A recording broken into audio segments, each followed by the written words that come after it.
घनश्याम जी के पास एक गाय थी जिसका नाम उमा था। वो जल्द ही एक बच्चा देने वाली थी और उनके पास एक बैल भी था जिसका नाम नंदू था। घनश्याम जी अपनी गाय और बैल से बहुत ज़्यादा प्यार करते थे और उमा और नंदू भी आपस में बहुत एक दूसरे से प्यार करते थे। नंदू तो मानो अपनी उमा का पत्नी की तरह ख्याल रखता था। एक दिन घनश्याम जी अपनी पत्नी से बोलते हैं, अरे भाग्यवान, ओ भाग्यवान, ज़रा सुनो। अब हमारे बहुत जल्दी भाग खुलने वाले हैं। अब हमारी उमा को बच्चा होने वाला है। जब उमा को बच्चा हो जाएगा तो उससे खूब सारा दूध आएगा और उसे मैं व्यापार करूंगा और उस दूध को मैं बेचने शहर जाया करूंगा। हाँ जी, आप सही कह रहे हैं। कुछ ही दिनों बाद उमा एक छोटे से बछड़े को जन्म देती है। घनश्याम जी और उनकी पत्नी बहुत खुश हो जाते हैं। कुछ ही दिनों में घनश्याम जी की अच्छी खासी कमाई होने लगती है। उमा जो भी दूध देती थी, घनश्याम जी उसे शाम तक जाके शहरों में बेच आया करते थे। फिर एक दिन घनश्याम जी शहर पे दूध बेचकर घर लौटे। तभी पीछे से एक आदमी घनश्याम जी को पीछे से आवाज़ लगाता है। अरे घनश्याम जी भाई, सुनिए तो ज़रा। हाँ बोलो, क्या बात है भाई? मैं यहाँ से गुजर रहा था, तभी मेरी नज़र तुम्हारे बैल पर पड़ी और मैं बैलों का व्यापारी ठहरा। मैंने सोचा तुमसे एक बार बात करके देखूं, तुम एक बैल का क्या करोगे? अगर तुम ये बैल मुझे बेच दो तो मैं तुम्हें इसकी अच्छी कीमत दूंगा। नहीं नहीं भाई, मुझे अपने बैल से बहुत प्यार है, मैं उसे नहीं बेचूंगा। ठीक है भाई, कोई ज़बरदस्ती नहीं है। अगर लेकिन एक बात ध्यान रखना, जब भी तुम इसे बेचना चाहो तो मुझे ही बेचना और कहीं ना बेचाना तुम इसे। फिर वो आदमी वहाँ से चला जाता है। पीछे घनश्याम जी की पत्नी खड़ी ये सारी बातें सुन लेती है और रात को खाना खाते समय घनश्याम जी से कहती है, अरे जी, आपने उस आदमी को बैल बेचने से मना क्यों कर दिया जी? तो क्या, तुम क्या चाहती हो, मैं उसे बेच दूं? मत भूलो कि मुझे ये नंदू रास्ते में मिला था। जब से हम उसे यहाँ लाए हैं, मानो तो हमारी किस्मत ही बदल गई है। हम कैसे थे और कैसे हो गए। उफ, आप कितना दिल से सोचते हैं जी। ऐसा कुछ नहीं होता है, और अगर कुछ ऐसा है भी तो क्या, सारी उम्र हम उस बैल को फ्री में खाना पीना खिलाना है क्या? उसका तो हमें कुछ फ़ायदा भी नहीं है। उफ, सेठ कितना अच्छा दाम दे रहा था। मैं तो कह देती हूँ, आप कल ही सेठ जी से बात करिए और उस बैल को बेच दीजिए। घनश्याम जी अपने नंदू यानी कि बैल से बहुत प्यार करते थे। वो कुछ भी करके अपने नंदू को बेचना नहीं चाहते थे। पत्नी के इतना कहने पर घनश्याम जी को अपना बैल प्यारा नंदू सेठ जी को बेचना ही पड़ता है। अगले ही दिन सेठ बैल को लेने घनश्याम के घर आ जाता है।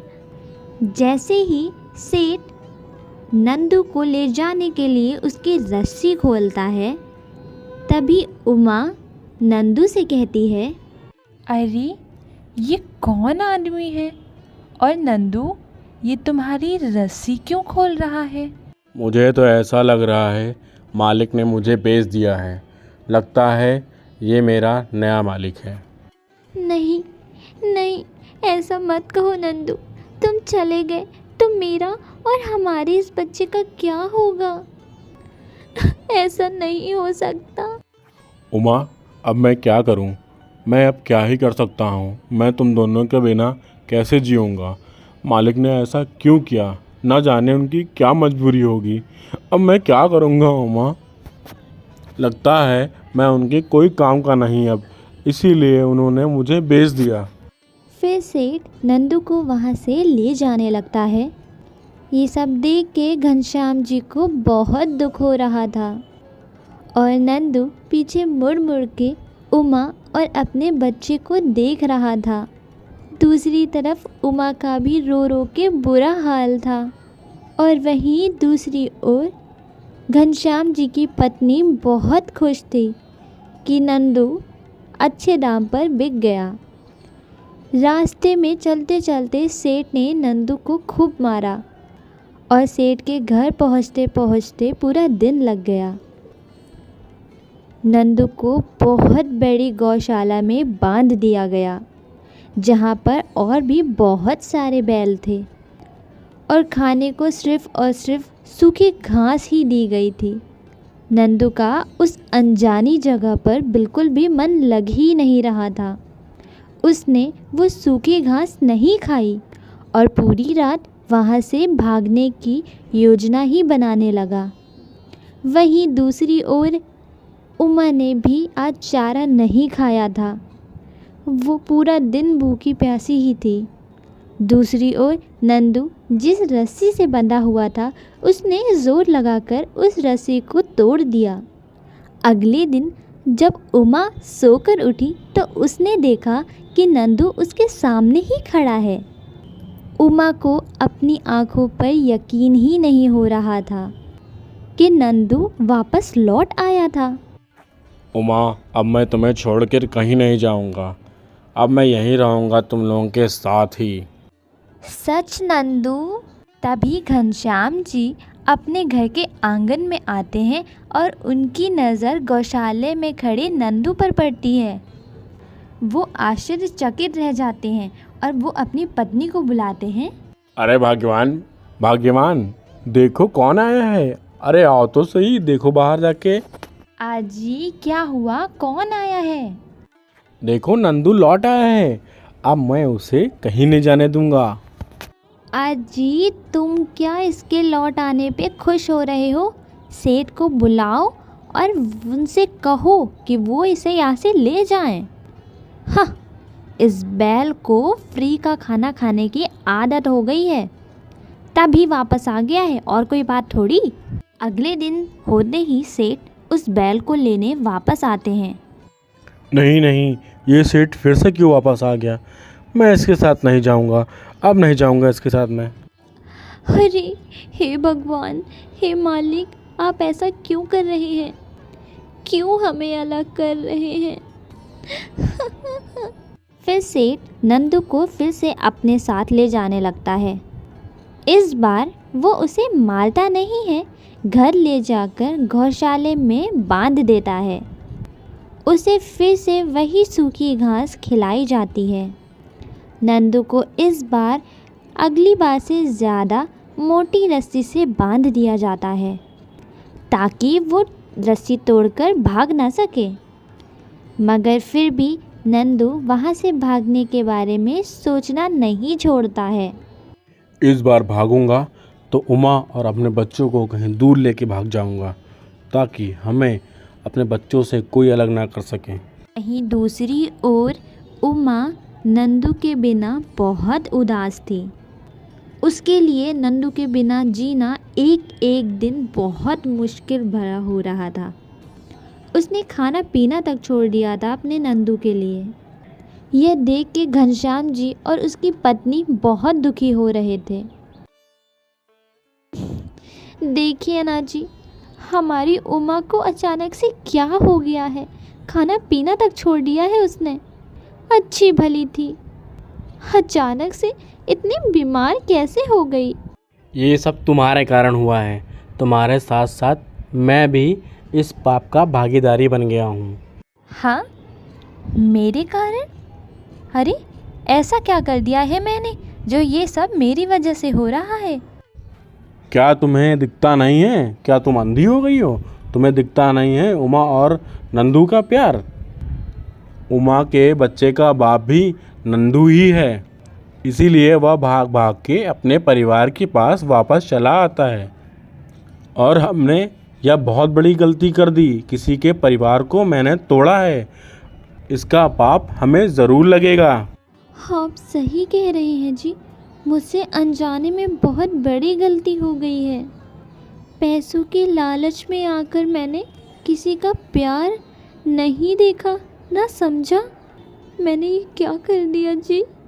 आप कल ही जाकर सेठ को उनके पैसे वापस कर दीजिए और हमारी नंदू को वापस ले आइए। उधर नंदू अपनी रस्सी को तोड़ने में लगा रहता है। आखिरकार उसकी मेहनत रंग लाई। उसने उस मोटी रस्सी को भी तोड़ दिया और रात में वहाँ से भाग जाता है। रात के अंधेरे में नंदू रास्ता भटक जाता है और चलते चलते बहुत थक जाता है। वैसे भी उसने कुछ नहीं खाया था, ऊपर से उसका भूख के मारे हाल बुरा था। फिर नंदू को एक जगह हरी घास की जगह दिखती है और नंदू उस खेत में घुस जाता है और वो हरी भरी घास खाने लगता है। तभी अचानक से कुछ लोग उसे घेर लेते हैं और पकड़ के एक छोटे से अंधेरी गौशाला में बांध देते हैं। यहाँ पर तो पहले से ही बहुत सारे जानवर दुखी और दुर्बल पड़े हुए थे। घनश्याम जी अगले दिन जब सेठ के घर अपने नंदू को वापस लेने के लिए पहुँचते हैं और उसे सेठ से पता चलता है कि कल रात फिर से नंदू वहाँ से भाग गया है। फिर घनश्याम जी अपने घर आकर अपनी पत्नी को सारी बात बताते हैं। दोनों पति पत्नी अपने नंदू के लिए बहुत चिंतित होते हैं। हमारा नंदू वहाँ से भाग गया है। कहाँ गया होगा हमारा नंदू? बेचारा भूखा प्यासा ना जाने कहाँ कहाँ भटक रहा होगा। वैसे तो अगली बार वह भागा था तो घर वापस आ गया था, इस बार पता नहीं कहाँ गया। बेचारा कहाँ भटक रहा होगा हमारा नंदू। सही कह रहे हैं जी, पर आप चिंता मत करिए, सब कुछ ठीक हो जाएगा। हमारा नंदू हमें वापस मिल जाएगा। दूसरी तरफ नंदू का उस कैद में जी घुट रहा था। वो सोच रहा था, भगवान ने उसकी कितनी बुरी किस्मत लिखी है। उसको जाने कितना और दुख देखना बाकी है। मुझे तो लगता है अब मैं यहाँ मर जाऊँगा। नहीं नहीं, ये मैं क्या सोच रहा हूँ। मुझे तो यहाँ से निकलना है, अपनी पत्नी और अपने बच्चों के पास जाना है। मुझे कैसे भी करके यहाँ से निकलना ही होगा। दूसरी ओर नंदू दीवार को तोड़ने की कोशिश करता है, क्योंकि दीवार कच्ची थी, मिट्टी सी बनी हुई। वो सींग मार मार के उस दीवार को तोड़ने लगता है। उसने दीवार तो तोड़ दी, लेकिन तभी वहाँ पर गौशाला का मालिक आ जाता है और नंदू को बहुत मारता है। नंदू को इतना मारा जाता है कि वो ज़मीन पर गिर जाता है, मगर वो मारकर वहाँ का मालिक वापस अपने घर चला जाता है। तभी नंदू हिम्मत करके उठता है और भागकर अपने मालिक के घर आ जाता है। मैं तुम्हें और अपने बच्चों को लेके बहुत दूर चला जाऊंगा, जहाँ कोई हम पे हक ना जमा सके और मुझे अपने बच्चों से दूर ना कर सके। तभी घनश्याम जी की पत्नी नंदू को अपने गौशाले में खड़ा देख बहुत खुश हो जाती है और कहती है, नंदू तू आ गया, मुझे यकीन था तू ज़रूर आ जाएगा। आज ही सुनते हैं, देखिए हमारा नंदू वापस आ गया है। क्या नंदू वापस आ गया है? घनश्याम जी बहुत खुश हो जाते हैं और अपने नंदू से कहते हैं, मुझे माफ़ कर दो नंदू, मुझे कोई हक नहीं किसी के परिवार को तोड़ने का। मुझसे बहुत बड़ी गलती हो गई, ऐसी गलती मैं दोबारा कभी नहीं करूँगा। मुझे माफ़ कर दो नंदू। अब हम सारे मिलके साथ में रहेंगे और हंसी खुशी रहेंगे। मुझे बहुत बड़ी गलती हो गई, मुझसे माफ़ कर दो। उमा, मुझे लगता है मालिक अब सब समझ गए हैं। वह सही कह रहे हैं, अब वह मुझे कहीं नहीं बेचेंगे। अब हम सब साथ में रहेंगे। मुझे इन्हें माफ़ कर देना चाहिए और इन्हें एक और मौका देना चाहिए। हाँ नंदू, तुम सही कह रहे हो, और वैसे भी गलती तो इंसानों से होती ही है। हमारा कर्तव्य है कि हम उन्हें माफ़ करें और अपनी ज़िंदगी आगे बढ़ाएं। तो दोस्तों, ये कहानी आपको अच्छी लगी हो तो हमारे चैनल को सब्सक्राइब करना ना भूलें। ऐसी ही नई स्टोरीज़ के लिए हमारा बेल आइकन ज़रूर ऑन कर दें, तभी आपके पास नई नई कहानियाँ आती रहेंगी। धन्यवाद।